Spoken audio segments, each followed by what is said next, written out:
Well, hello there, motherfuckers, and welcome to your Smackdown review. And as always, it was better than Raw, which doesn't really take a whole lot when you really think about it. Not like this show. Somebody asked me, should they go out of their way to watch this show? No, it's not that good.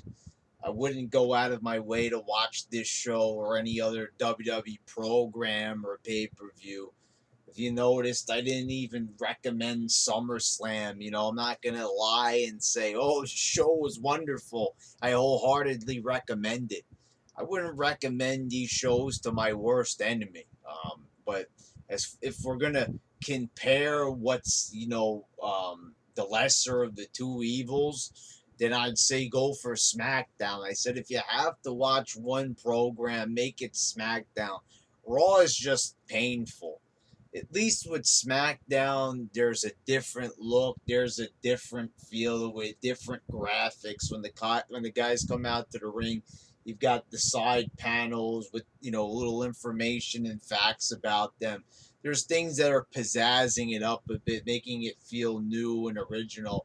On Raw, they moved the announcer's table over to the entryway. That's about it.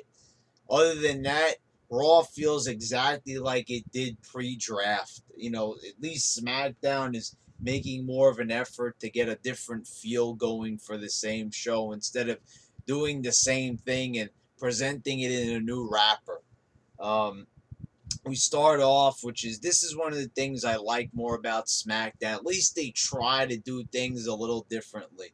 Ziggler is in the back. He's got his head down. He's obviously upset about losing at SummerSlam. AJ comes in all cocky, talking about his win, showing off the headband. He puts on, Cena's headband that he left in the ring at SummerSlam. And I got to say, guys, AJ has come a long way. Now, here's the comparison here between a guy like AJ and Finn Balor. And all the Finn Balor hype seemed to really dissipate all the AJ hype. And AJ Styles is so much better than Finn Balor. This comparison is like, it's like I don't even know like how you could even compare these guys. It's so much better. It's like comparing a trailer park to the Empire State Building. It's like something majestic versus something fucking shitty and bottom of the barrel. AJ started off in TNA. I could always tell that there was something about this guy, but he just came off jobber like at times. Um, he looked a little bit too clean cut. He did stand out, amongst all the other guys that were there. You know, like Christopher Daniels and Kazarian. The guy had more of a look to him. But he was lacking mic skills. The guy was laughable on the mic. You could see AJ when he was in Fortune and with Ric Flair that this guy was not doing well on the mic. We fast forward, years later, and we see a whole new AJ. I think it's AJ's time in Japan. It just had a profound effect on him, I guess. It's like when people go to different places around the world and they find themselves, kind of like how Dave Chappelle went to Africa to go find himself, except, he's not successful anymore and AJ is. Something happened. AJ went to Japan. He transformed into this guy who's actually good on the mic, and it's not like he's just decent. It's like I actually want to hear him talk. He's actually like intriguing on the mic, and I like, the style he's developed, especially this heel character that turning AJ heel was a great move. It's probably one of the best moves that they've done in their current shitty situation that they're in, of totally fucking sucking. So AJ's picking on Ziggler, saying he doesn't like losers, and they brawl a little bit in the back, and they get pulled apart. That was an all right way to start off the show. I like how they started off in the back as opposed to always in the ring. So the show officially starts, and we're in the ring with the new belts, and and new belts. Basically, what we got is new tag titles and the women's title for the SmackDown brand. Except, the tag titles have been unpopular since they were introduced in 2010. Big pennies. Nobody liked the pennies when they unified the titles. We all said that, you know, uh, these pennies, it's not a good look. It looks kind of foolish. I like the gladiator heads on it. That's not bad, but it's the fact that it's so super round. Like, always with the belt, we had the argument, I guess you could say, is that the Attitude Era belt was round, but there was more going on that it just fit better than this. This just kind of looks foolish. So, even catching myself criticizing the roundness of the front plate when still the Attitude Era belt was round. But it just looked better and it fit the design better. So, but instead of, changing this and satisfying fans who've been criticizing the belt since it was introduced, they go ahead and just make it silver and make the strap blue. And for the women's title, I'll be quite honest. I did a separate video. Go check that out where I rant about the belts and talk about how all the belts basically look the same. The women's belt, I like the blue background on it. I like it better than the Raw women's title. I just like the blue a little bit better. But the fact of the matter is, now we have belts that look exactly the same as one another. And I've heard some arguments about these belts representing the colors of, LGBT. That was the point of having a universal title, but I don't think women are going to compete for the universal title.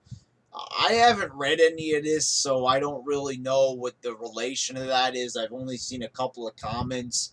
Could anybody tell me what that's all about? Anyway, we're going to have a six-pack challenge at Backlash for the women's title. Uh, I forgot how many weeks away the pay-per-view is. Isn't it in October? I guess Eva Marie's going to end up replacing one of these girls. I know that there's going to be a feud with Nikki Bella and Eva Marie. That's a dead fucking giveaway. Also, that would be a pretty nice feud, and I'd actually look forward to seeing that. You got two popular personalities there. Nikki looks like she's on her way to being a face, which is, I guess they didn't really count on her getting that type of reception when she came back. But she got a face reception from the crowd at SummerSlam. Anyway, Heath Slater came out of the crowd. He said that, he's on his way to getting a contract and he wants a belt. Shane McMahon informs him that, if he wants to get a contract or a belt, he's going to be entered into the tag title tournament. He's going to have to find a partner and win the tournament. Then he gets a contract. See, the thing is, what's kind of screwy about this is that he don't have a contract, yet somehow he's allowed onto the show and he's allowed to compete and cut promos and do all this. I mean, he might not be accomplishing a whole lot, but then again, isn't that the whole entire roster? Is Neville accomplishing anything? Is Cesaro even? I think actually Cesaro wasn't even on Raw. Slater is actually there on SmackDown. He's actually getting more time than Cesaro, for God's sakes. And I've said it, you know, Heath Slater actually deserves to get some face time out there because he has more charisma than half these guys. Really, I've said it. He's funny, he's entertaining, and I even liked his little, the whole little thing coming out to the ring. I'm a fan of Slater. I like, the character. He might be a little bit goofy, and WWE is a little bit too goofy at times, but I like Slater's antics. I find him enjoyable. Becky Lynch defeated Alexa Bliss. I couldn't even care any less about this if I tried. There's nothing really going for that. Backstage, you see Heath Slater searching for a partner. He's talking to Miz. He's saying, be my partner and everything. And It makes it look like Miz has his hood on. He looks like he's talking to Slater and accepting the partnership, but he's actually talking on a Bluetooth. And that was actually pretty funny. He was getting, he was talking to Steven Spielberg supposedly, and you know, in reality, I don't even think Spielberg knows who the fuck the Miz is. But it was entertaining comedy. Usos defeated the Ascension. The Ascension looked like they were a little bit more energetic here, and I really don't see. They built them up in NXT to be so dominant. They had them lose to the fucking Lucha Dragons of all teams. Bring them to WWE. They're supposed to be this big, dominant, cocky team that said they're going to be better than the Road Warriors. They have all the legend tag teams come out and kick their asses.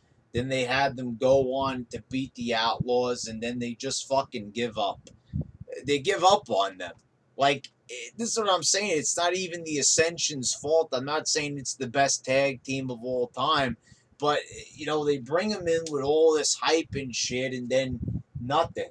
We don't get anything from the Ascension. We had some little vignettes for them back in 2015. They come out, they're supposed to be all dominant, and then they make them into a fucking joke. What was the point of all that? Just to bring them in to make them look like fools and then demote them to superstars and main event? This is what I'm saying. It's not even their fault. It's the writing team. It's the booking. Do something with these guys. You're going to put all this promotion into them, and then you're just going to basically give up. Why would you do this to them? Why would you promote them so heavily, then just give up on them? It makes no sense at all to have a team like the Ascension. The guy like Connor, he's a big, huge guy. He's like 6'8", and you're just gonna make like he's a nobody. All right, then the Usos are just disposing of the Ascension like they're nothing. The crowd's booing the Ascension, booing the Usos. These goofballs with the face paint for a time, that they were getting behind the Usos, but it seemed like ever since, I think it was Jey Uso that got injured, or maybe it was Jimmy. I don't fucking know. Whoever it was that got injured, one of the guys gets injured, and basically what happens is that they lose their popularity. People, weren't going to wait around for them to return, and sometimes that's just how it is. And basically what happens is now, the Usos are not over. Nobody wants to see them. So maybe wearing the lime green, trunks and yelping like a bunch of maniacs and making them so stereotypical, maybe that's not the way to go in 2016. I'm just saying, everybody likes to say that here in the YWC. Oh, times have changed. It's 2016. You know what? For once, you guys are right. It's 2016. How about we do something a little bit different? We change it up with Rikishi. Now we're going back to the times of the head shrinkers. I mean, this is how we want to portray our Samoan guys here. All this great lineage with the Usos, and this is all we get is a bunch of yelping idiots. Kurt Hawkins is excuse me. Oh yeah, well I'll mention that there was a little Kurt Hawkins promo, and like I'm saying, it's the same thing like Jinder Mahal. Why bring back Kurt Hawkins if they're not even doing anything with Zack Ryder? Why would they bring back Kurt Hawkins? You really think that they're gonna do something with this guy? You really think that they're gonna, use this guy effectively on the roster? It's like a waste. They're bringing these guys back. Yeah, they had Jinder Mahal come back. What has that guy done since he's been back? I haven't even seen him for like a month now since he initially returned. Anyway, AJ Styles comes out to the ring. He starts gloating that he's the face that runs the place. I like how that he's wearing the armband of Cena to get a little bit of heat. And once again, I have to say, I really enjoy AJ on the mic. Ziggler comes out. He says that, he wants a title shot. Daniel Bryan says, he comes out, he says that AJ's got a title shot at Backlash, but if Ziggler can beat AJ, he'll be added to the match as well. Um, so you got Carmella attacking Nikki during an interview in the ring. So I guess now Carmella is officially going heel. I guess because she wasn't getting the reaction right away that they wanted. But here's the thing: it's like they only gave her like 2 weeks to try to get over as a face, and now they're already going into heel mode with her. Uh, her goofy style and everything would be better, better used as a face, but now they're going to make her a vicious heel. I mean, it was a good beatdown. It was a convincing way to turn heel, I guess. But like, I really don't understand uh, what's the sudden heel turn like out of nowhere. Um, Randy Orton came out to cut a promo. Wyatt interrupts him. Um, this is going to be a pretty interesting feud, I gotta say. Why there wasn't it was just like a warning from Wyatt, so I guess that's all right. But see, this is how this feud starts. They just meet up on the entrance ramp during the commercials, and there's your feud. They have no other way of getting to this feud just like that. They just coincidentally look at each other on the ramp, and that's the storyline. Whatever. I mean, it's interesting. I want to see what takes place. Shane McMahon is backstage being interviewed about being F5 by Lesnar at SummerSlam. Obviously, they're going to have a match. It's probably going to be at Survivor Series. They might even, save it to Mania. Who the fuck knows? But that's actually a pretty interesting match. I'd like to see that. Obviously, Lesnar will end up winning it. I could even tell you that right now. But once again, it would probably be a pretty interesting match to say the least. Lesnar and Shane, something we haven't seen. It's fresh. There's star power in it. Slater is backstage, still looking for a partner. He's talking to Arn Anderson of all people. It was nice to see Arn. He's insulted that he wasn't Slater's first pick. Slater sits down. He's all disappointed, and then Rhino says that they'll team up and start making payments on an above ground pool. Anyway, interesting team, I guess. Rhino and Slater, kind of a random team. I think that maybe they could use Rhino more effectively in this role, being the man beast and everything. But I mean, I guess it gets him on the show, right? Um, American Alpha defeated Breeze Dongo. I'm surprised they've even kept this team for so long and they're even getting TV time. Another tag tournament match. American Alpha moves on. They're not even. Here's American Alpha. There you go. There's just a good tag team. No character, no nothing.